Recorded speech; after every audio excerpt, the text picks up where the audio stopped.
unveiling the book Operation Sindoor, the untold story of India's deep strikes inside Pakistan by retired Lieutenant General KJS Tiny Dillon.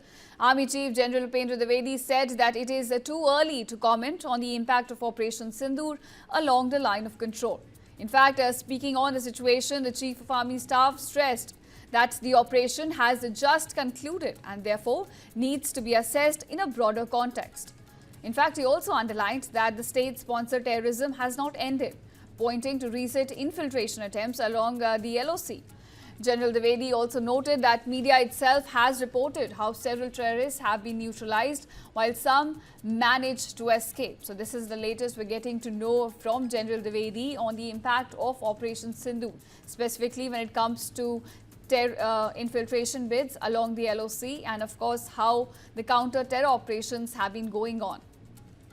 Now remember, this was during the unveiling of the book called Operation Sindoor, the untold story of India's deep strikes inside Pakistan.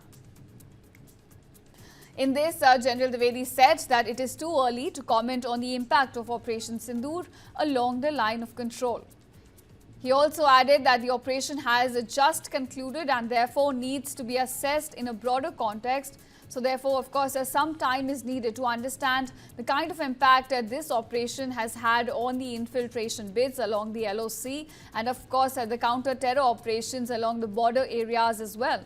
Now in this case, General Dwivedi also underlined that state-sponsored terrorism has not ended, but he also pointed out to the recent infiltration attempts that have been taking place across the LOC, while noting that several terrorists have been neutralized and some managed to escape during those infiltration bids. In fact,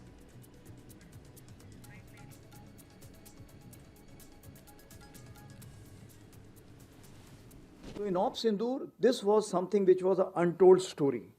And as you are aware that by mistake, when the list came out from the opposite side, that how many have been given the posthumous awards, I can say that most of the credit should go to the line of control. So that is how it began. To the extent that when we got some kind of a small excerpts, it said, "Bahut hua, file chodo, jaldi se Muzaffarabad bhago." So that was the kind of onslaught which took place, the fire assault which was there. So what I mean to say, what he's taken the mantle or what he's trying to cover from his book is something which generally remains unheard, untold, because the uniformed people cannot speak about it. So I'm really grateful to you, sir, for carrying. So in Op Sindoor, this was something which was an untold story. And as you are aware that